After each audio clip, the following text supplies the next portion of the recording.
And there he is. Dick, can you see me? Yeah, it's great to see you. You can see me. Can you see the audience? I can see the back of the heads of the audience, and I see the back of your head. Okay. And where are you calling from today? From Glasgow, Scotland. Beautiful. Well, thank you for joining us. Yeah, well, I really wish I could be there. I always loved your conferences. All right. We'll make sure that happens next year. We'd appreciate you coming this year. Yeah. So the theme this year is disruption. And we're helping look at how do we manage and harness disruption both internally and externally. And I was telling them that I feel like you're kind of a master at looking internally at the things that are disrupting us and developing a new relationship to those things. So whether it's like greed or anger or revenge or loneliness or sadness, rather than trying to suppress that, but trying to welcome that and try to understand that. So could you tell us a little bit about how you work with people when there's something that's disruptive internally happening with them? When it's an internal disruption? Internal disruption, yeah. Yeah, so, I mean, most internal disruptions are triggered by something in the outside world. Right, and right. right now, there's so many triggers that it's been really challenging even for me to, and so, but in terms of how we do it, we use the disruption and then the reactions that we have in our bodies and our minds as what I call trailheads, which are the start of a trail. If you just stay with the emotion or the belief that's coming up, stay focused on it, it'll take you to what I call a part of you from which it's emanating that needs your attention because it's very upset. And most of us, with the kinds of parts that get triggered now, have tried to stay away from those parts much of our lives. So there's, I think I heard Trudy say something about this being a challenge, or you were saying that. Yeah. And it's actually I hate that idea that everything's an opportunity, but it is an opportunity. Yeah. To find parts of you that ordinarily have been locked away, what we call exiles. Yeah. Because so much is happening now that scares them. Yeah. And most of them have been locked up and left alone by you years ago. So that's what I've been trying to do for myself. Yeah. And it's challenging, but it's worth it. Would you guide us in a short practice that helps us maybe get a little bit of a navigation tool for maybe some of the ways in which some of us feel the inner disruption that might be happening either because of external events or because of something else? Would you be able to guide us in a short practice? Yeah, happy to share. That'd be awesome. So, yeah, the starting point is just to notice inside what feels disruptive, what part of you is needing attention right now because of what's happening in the outside world. So, and that could be like a quality like anxiety or anger or any other quality. Okay.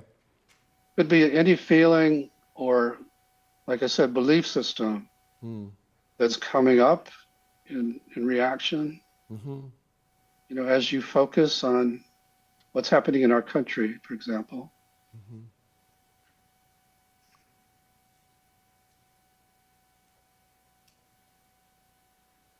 And pick one that seems to be calling out the most for attention.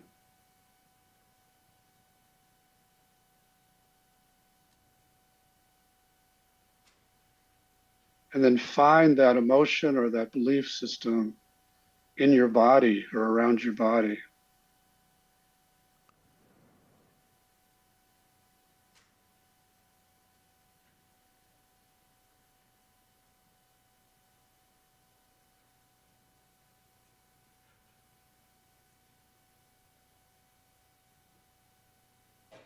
And as you notice it, I'm going to ask kind of odd question, which is how do you feel toward this emotion or belief and the part of you that carries it?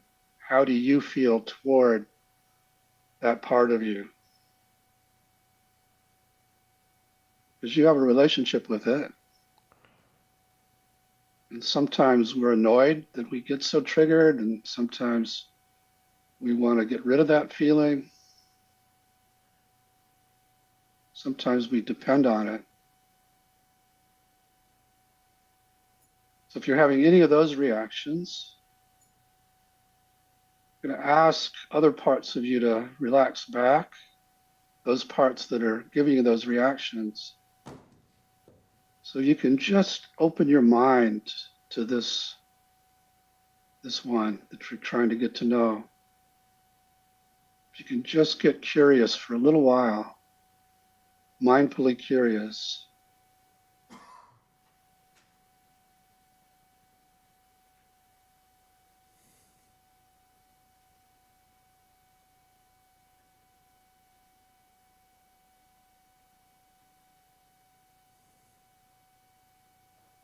And some of you will find that you can't get there. There's too much activation around this particular part of you, which is okay. You can just spend time getting to know why these other parts of you won't relax back.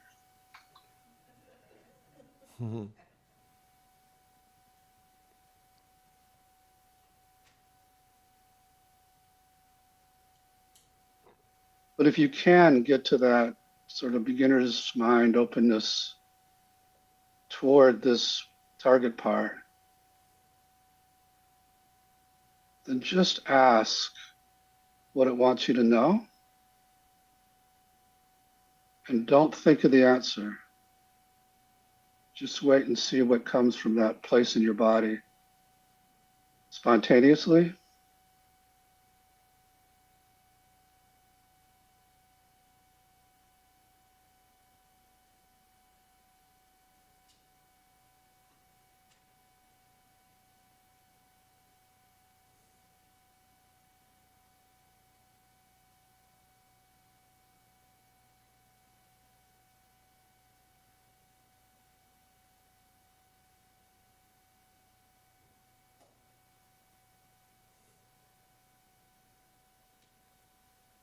If it feels like what we call a protector, a part that's trying to protect you, you can add this follow-up question, which is what's it afraid would happen if it didn't do what it's doing right now? Again, just wait for the answer. Don't think.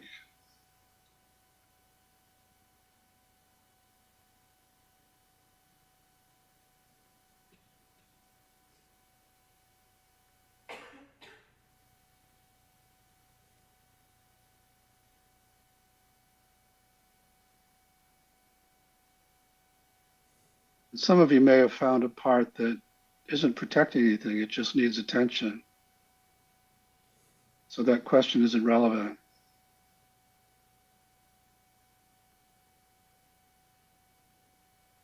So we're just going to stay mindfully present to this part a little longer.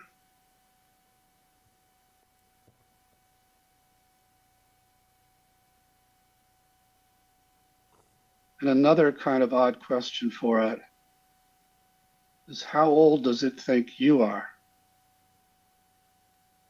Not how old is it, but how old does it think you are? And just wait for the answer, don't think.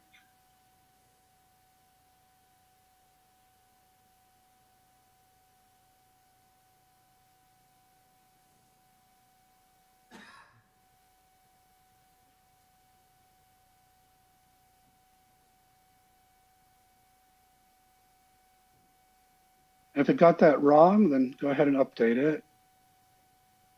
It's your maybe old thought and more capable now, and see how it reacts.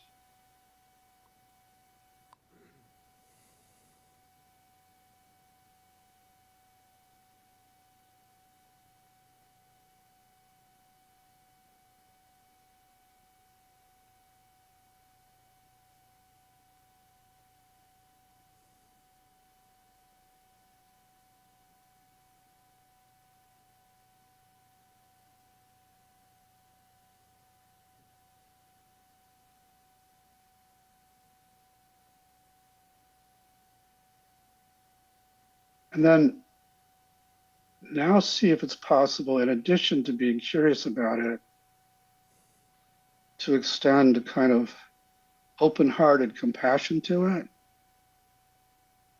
it. Let it know you care about it, want to help it,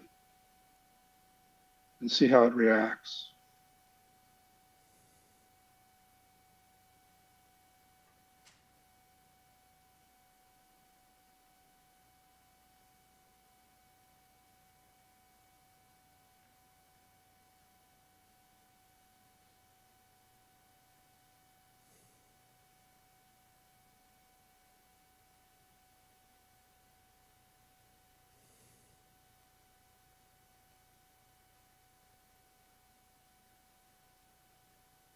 And the last question for it is, what does it need from you going forward now that you've met it in this new way? What would it like in terms of the future from you?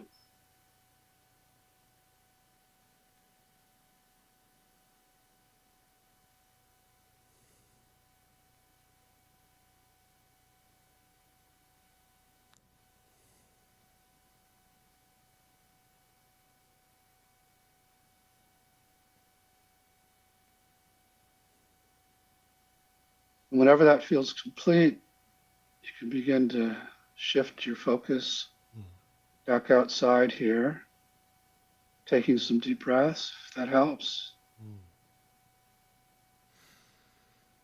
Thank you, Dick. Maybe I can share a little bit of my experience and we can open it up. And if you can't hear people, I can repeat them. When I kind of tuned in, it was around anxiety. And there was a part that was kind of like saying, I think democracy is better than authoritarianism. Like it really feels strongly in that story. And when I went deeper, it really wants to feel safe. And it thinks that safety will be in a certain conditions versus these other conditions, I won't be safe. The story is if I'll feel safe in a more democratic leaning, I'll be less safe in more of an authoritarian regime. But deep down, I want to feel safe. And then I had a voice come in that said, that's not safety.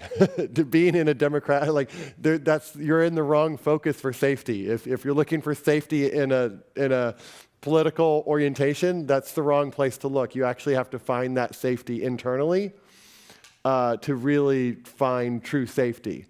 And then it told me I needed to rest.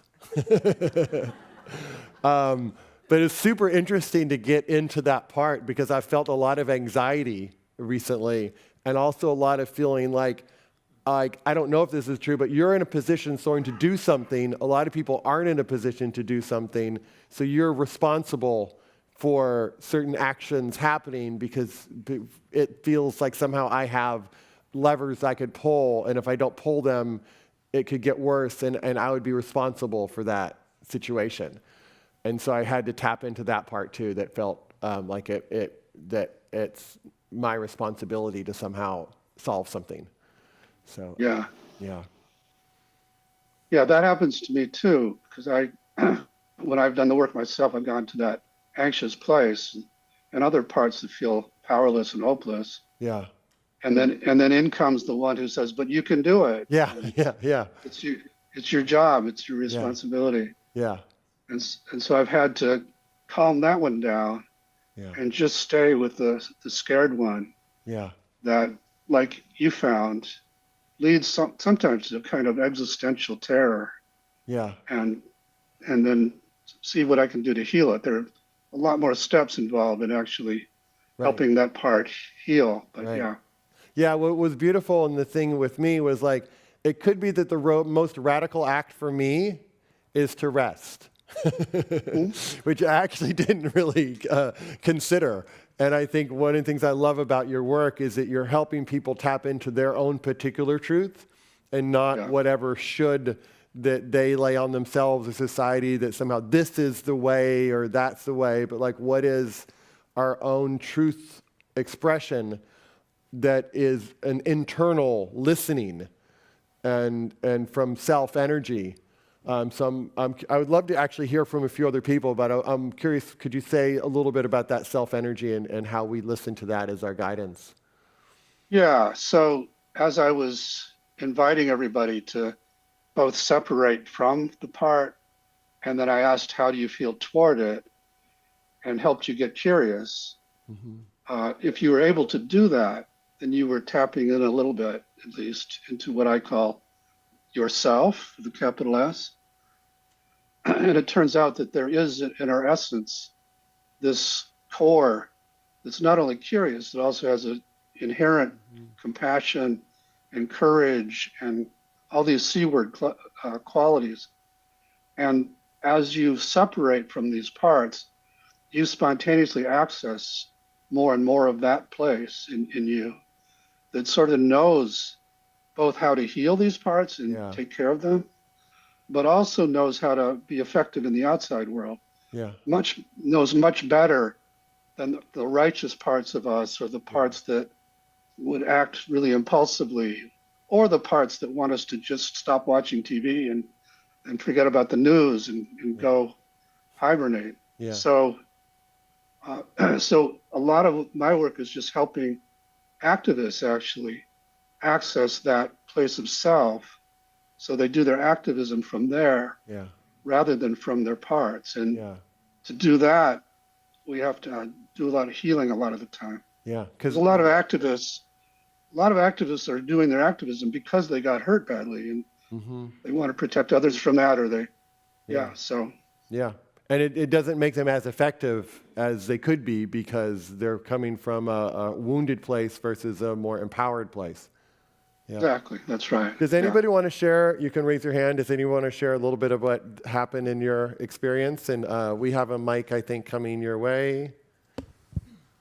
Hi. Let's see. Where is the mic? Sorry. Dick, all right. Can you hear the person from the audience? Can you hear okay? I think so. Yeah, I can hear. Okay. Great. Go ahead. You want to stand up so we can at least see you for those of us who are here? Yeah, my name's Joshua.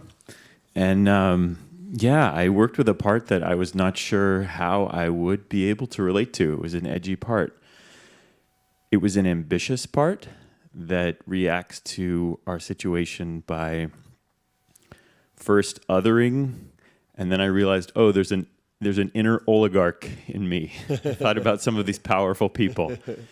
And I spoke about this in my question a little bit yesterday, that the I, me, and mine energy that's in me. And I asked, what does it want? And it felt very different than the parts that I'm used to. It did feel like there was a protector in there. It also felt that there was a part that wanted to be ennobled, to feel. I asked it, what do you need and what are you looking for?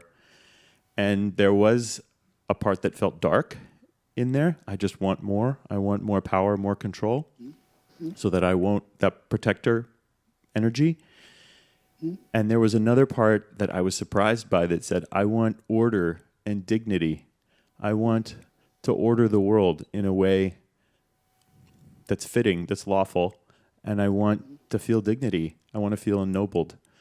And I found that there was kind of a intertwining of maybe shadow and light in my own experience of the part. So it was, and when I asked, what do you need from me?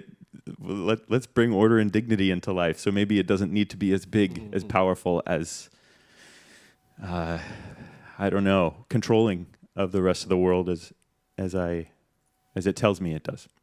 Great, thank you. Were you able to hear that, Dick? Yeah, that's a great start, Josh. So you got some of the key players on the table or at the table. And my advice would be to, next time you go in, try to work with that dark one who wants to be more of an oligarch, and just see, maybe it's stuck in the past somewhere, or maybe it's protecting some other parts. But one of the things that I think is happening is kind of interesting is, at least from my perspective, the Democratic Party was often the ones who are like, we're not selfish, we're dignified, we're educated, oh no, we're never doing self-dealing, we're never putting ourselves above this, and we're kind of acting in this certain way, and then we have a new expression that doesn't mind any of that at all. It just like lays it all on the table. Like, of course I'm doing something to help me. Like, what do you think, I'm an idiot? And I'm curious about how you see those different dynamics. Like how do you see how we own and be things in a way that is transparent, but also if we're just asking on selfishness, it feels like the world isn't really going to get the oligarchs. It's all just going to be about how they can amass more and more wealth. But at the same time, if we're pretending to be all holier than thou and we don't care about money and we don't care about power, it's also not really very authentic. So could you talk a little bit about how you see those two energies? I want to add a piece to this that Diana challenged us yesterday to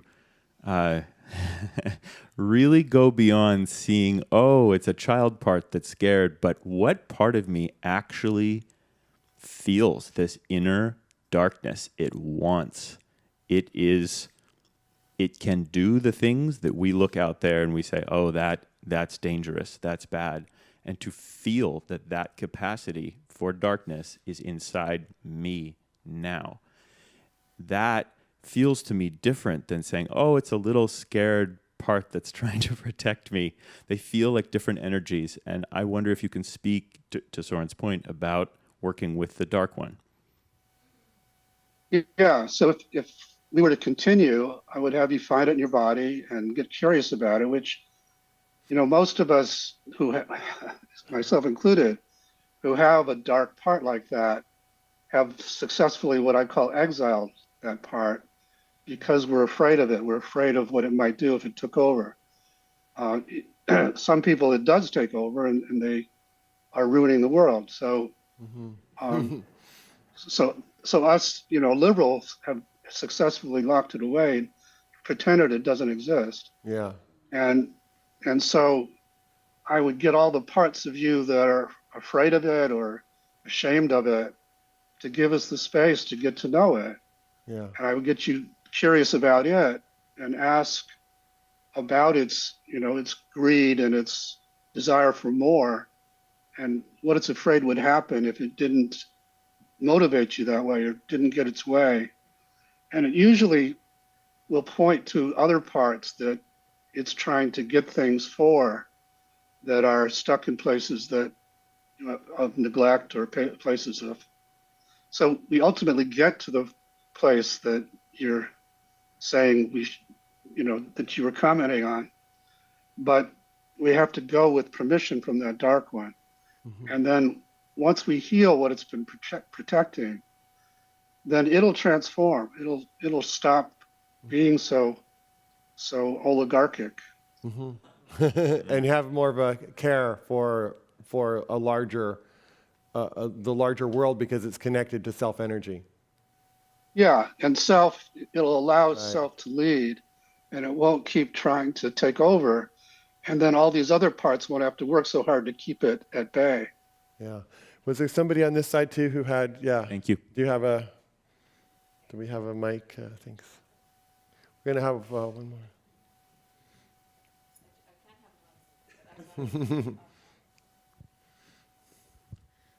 Hi, my name is Anna Karen, and in my experience, it was very much the wounded part of myself from some younger abuse that showed up, and awareness around safety and actually being embraced. Like really, that little person just really wants to know there's someone that will protect her, and also the awareness that that person thought I was 25. Obviously I am, yeah. And so when I which I think is interesting on reflection, because that's also the age I became a mother and was the first time of really being responsible for someone else's care. Yeah. I didn't expect that. But when I let it know that I was 57, there was a shift there for sure. I think that something else that came aware is that safety feels like a self-indulgence, and not wanting to project harm in the world in general, but knowing that, of course, we all do, that the consideration of safety seems like self-indulgent, because there's so much more greater need for safety in others. And so I think in the end, what little me really just needed is that, like, a hug for sure. But, that idea of, will you protect me, right? Like, will you be the guardian? So. And what did you say to her? I said, I think so. I'm working on it. I'm working on it. But you were able to give it a hug for now anyway. Yeah. Yeah, for sure. I've been working on more hugging to myself. Yeah. Yeah.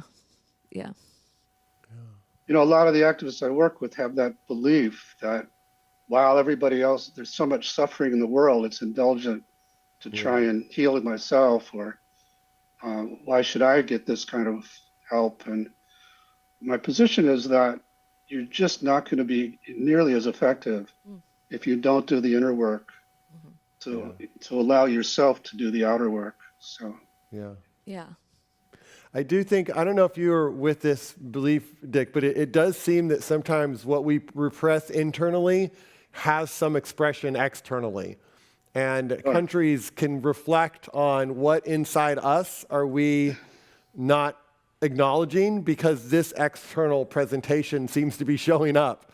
Do you take that? Do you kind of abide by that? And as internally people shift, externally leaders will probably be different because of the internal shifts that people went through.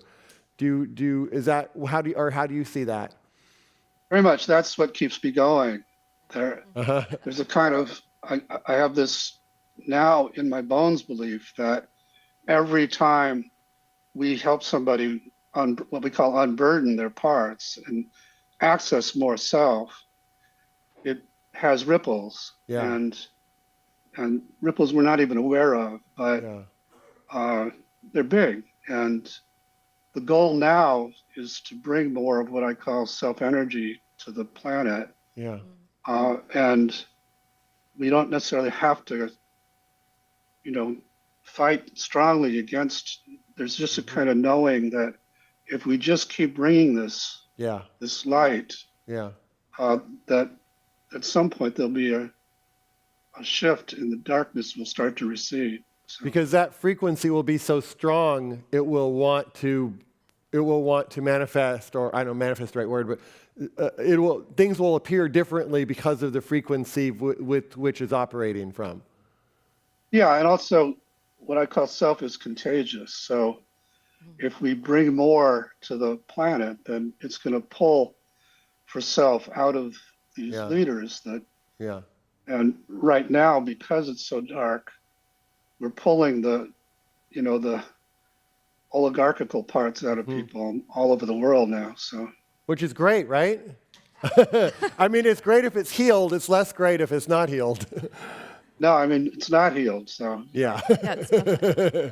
but if we internally heal it, potentially that also allows for it to not need to have the same expression maybe that it would have. Yeah, I believe that. Yeah. So we have 20 seconds left. Anything you want to leave us with, Dick? And thank you again for joining us from Europe. But anything you want to leave us with? No, just it's always a treat, Soren, and thank you for inviting me. And wish I was there. Yeah, no, you're here in your spirit, and your self-energy can definitely be felt. That's cool. All right. Thank you, Dick.